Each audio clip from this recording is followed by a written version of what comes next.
So far, we have reviewed the morphology of galaxies, but now let's take a look whether that morphology actually correlates meaningfully with some other properties of galaxies or their formation history. First, let me critique the traditional approach to galaxy morphology. It is subjective.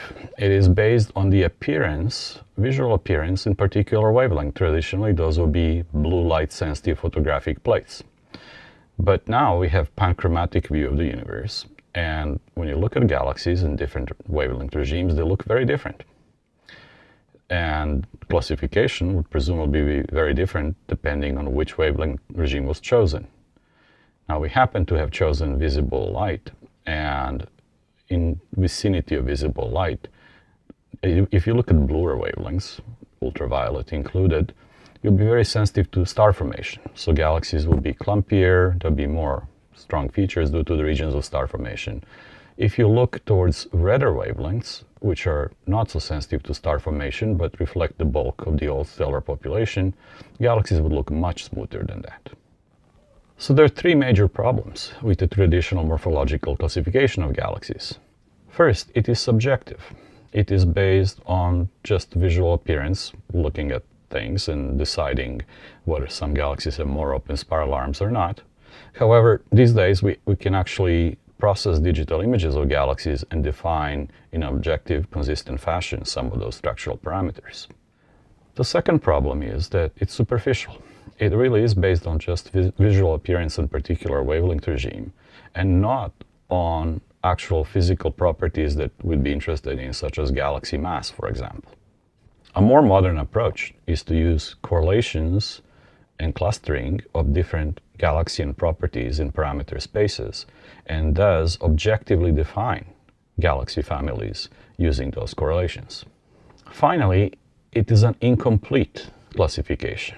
It was based on what was known more or less in Hubble's days, and it completely missed a major dichotomy between giant galaxies. By giant, I mean those that are usually seen in Hubble sequence, and dwarfs, which turn out to be largely a completely different set of beasts, and I'll show you that later. And they themselves may split in different categories. So that was completely missed by the original classification schemes. All right, so what does it mean?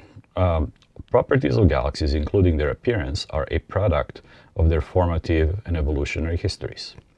And thus, if we can interpret morphological trends, then we can learn something about galaxy formation and galaxy evolution. A lot can be already concluded from a very basic fact. Among the Hubble sequence galaxies, at least, there seem to be two dominant components, the elliptical-like bulge component and disk component. And the relative prominence of these two determines a lot of properties of galaxies. The bulge/elliptical stellar components are older, and they're kinematically supported by random motions of stars. Stars have to somehow balance the potential wells in which they sit, and in elliptical galaxies and bulges, those motions are largely random, like molecules in a gas, so we call them pressure supported. In these galaxies, most of the kinetic energy is in circular motion around the center, and relatively little kinetic energy is actually in random motion, so there is some. And so that's a major distinguishing characteristic. Note also that we've been just talking about light, and we already know that the dominant mass component is the dark matter. We think, with some justification, that dark matter is probably also pressure supported, random motions rather than rotation.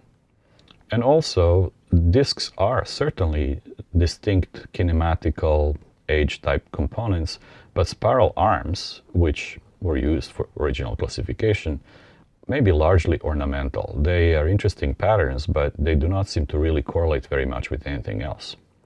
However, having said all that, there are still very important and significant trends along the Hubble sequence. As we go from the early types, ellipticals and S-zeros, towards later types of spirals, SA, SB, SCs, there are several trends. The average age of the population decreases. The disks are younger, and the later Hubble taps are even younger. The star formation rate decreases. There is almost none in ellipticals and bulges, and more as you go towards the later types. Because of that, the color also changes, because young stellar populations are dominated by luminous blue stars, old stellar populations dominated by old red giants, and so there'll be trend from redder colors towards the bluer colors. The gas content will change, at least the neutral hydrogen gas will change. There is almost none in ellipticals and bulges except if it came from disks, and there is more and more hydrogen relative to the stellar mass as you go towards the later types. Likewise, the other components of the cold interstellar medium, including dust, are also increasing in their importance towards the later types. And finally, the important dynamical characteristic which tells us a lot about formative processes is that in the early types, most of the kinetic energy is in random motions. In the later types, most of the kinetic energy is in ordered circular motions. So because of these trends, and what they really mean in direct interpretation, Hubble classification persisted to this day. It's still useful, even though it's superficial and incomplete and all that. It's still fairly useful because it does represent some important properties of galaxies. Not all, but some. However, it does not represent others. For example, galaxy masses. You can't think of any more fundamental quantity than total mass of a galaxy. That is not contained at all in Hubble classification. In fact, here are plots of the mean values of important characteristics of galaxies, like radius, mass, luminosity, and mass to light ratios, as functions of the Hubble type. As you can see, these plots are largely flat, meaning there isn't dependence of these quantities on galaxies Hubble type, except for some, maybe a little bit towards the latest Hubble types. If the Hubble type were representative or indicative of, say, galaxy mass, there should have been great correlations here, and there aren't any. So this is really probably the most fundamental problem with morphology-based classification as opposed to, say, physical properties-based classification. All of these trends can be interpreted in a simple way. They are really a sequence of star formation histories of galaxies. Not just star formation today, where there is almost none in ellipticals and a lot in spirals, and further away you go even more, but integrated over the lifetimes. Put simply, early types, ellipticals, bulges, formed most of their stars early on, and then very little after, whereas disks tend to have much more extended star formation histories, and they could be even flat, uniform star formation through the Hubble time. For some of them, the late type disks, star formation may be even still increasing in time. Here is an interesting little fact. Typical spirals, say like Milky Way, form stars at typical rates of several solar masses per year. And if you add up all of the hydrogen available for star formation in them, then it's usually about a billion solar masses or so. In other words, if spirals were to continue like this, they'll burn through all of the available hydrogen in a billion years or less. So it would seem as if we're really living at a special time. More likely, there is a fresh supply of gas. The fresh supply of gas that comes in from the intergalactic medium and gets still accreted on galaxies. And here is schematically what I meant by the trend in star formation histories. If you plot, say, star formation rates as a function of time, in ellipticals and bulges, there is a lot of activity early on, dies off very quickly, and there is hardly any after that. Whereas for disk galaxies, there may be a little enhancement in the beginning, but by and large remains flat, or as I mentioned, it can even be increasing. So this simple picture can explain all of the trends that we have seen so far. Now let's recall the concept of stellar populations. As you probably remember from earlier astronomy study, those were introduced by Walter Baade, who noticed that there seem to be two kinds of stars. There are younger stars that tend to be in galaxy disks, and older stars that tend to be in bulges or galactic halos, and he called them population 1 and population 2. So they differed in their ages and where they're found, and sometimes in metallicity and also their kinematics. Baade's ideas can be extended. You can think of stellar populations as subsystems inside galaxies. They're characterized by their location, by their density distribution, by their kinematics, by the star formation history, by the resulting metallicity, and so on. And there's probably more than two. For example, in the Milky Way alone, we can count at least four. There would be the old but metal-rich bulge. There would be old but metal-poor halo, much more extended. There would be young stellar disk, where stars are now being formed. And there would be older and somewhat thicker disk composed of older stars. Again, note, dark matter is yet a whole another issue here. How can we understand the connection between star formation history and dynamics? Well, schematically it works like this. Stars are essentially mass points, and even in colliding galaxies, galaxy mergers, they are behaving like dissipationless systems. They just follow whatever potential there is, and they, in a sense, dynamically remember the dynamics of their birth. So if you start with a bunch of small galaxies merging together in a random fashion, then stars that used to belong to them will continue to move in random directions, and you'll end up with a stellar system that is supported by random motions, which is just like elliptical galaxies. Now, consider collapse not of galaxies already made of some stars, but just hydrogen clouds. They dissipate energy, but they cannot dissipate angular momentum.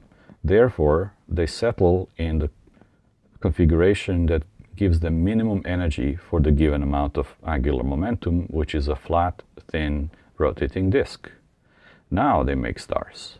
And those stars then remember dynamics of their birth, and they continue moving in circular orbits. There is very little in terms of random motions. So in this way, we can connect the dynamics of stellar populations or subsystems inside galaxies with the histories of their star formation. What about their metallicities? Remember that enrichment of interstellar medium comes from stars themselves. You form stars, massive ones explode, disseminate heavier elements they cooked up in interstellar medium. New stars are formed from that, and so on. Now, if you have a really massive big galaxy, supernova ejecta will not be able to escape deep potential well, and they will mix in with the rest of the gas, which serves as a fuel for the next generation of stars, and the metallicity will gradually increase in time. On the other hand, if you have a very low mass host system, a little dwarf galaxy or protogalactic fragment, the potential well is not so deep, and the kinetic energy of supernova ejecta is sufficient to expel them out into the intergalactic space, so that little galaxy does not evolve chemically very much. It does a little bit, but its metallicity remains low and doesn't change very much in time. So that's the qualitative picture, but let's try to put this in a quantitative footing. We would like to know about actual distributions and correlations of meaningful physical properties of galaxies that we can measure in well-defined fashion. And those include, first, the density distribution. How are they distributed spatially? What is the density profile? Their kinematical profile. How is the kinematics changing as a function of radius? The relative importance of old and young or rotating and random components, and the chemical abundances and how they change. So by and large, structural properties or density distribution are obtained through photometry or surface photometry, which is spatially resolved photometry. Pretty much everything else, kinematics, metallicities, star formation rates, comes from spectroscopic measurements. And in order to interpret these measurements, we have to use various population synthesis models and dynamical models. Dynamical models can be assumed as toy models with some gravitational potential, see where that goes. Stellar population synthesis models, meaning what kind of mix of different stars would it require to obtain spectrum as observed. And of course, because stars evolve in time, their mixture will evolve and the spectrum will evolve in time, and so we need galaxy evolution models like that. We have all of those, and we'll talk about them a little later. So next we will turn to the structural properties of spiral galaxies.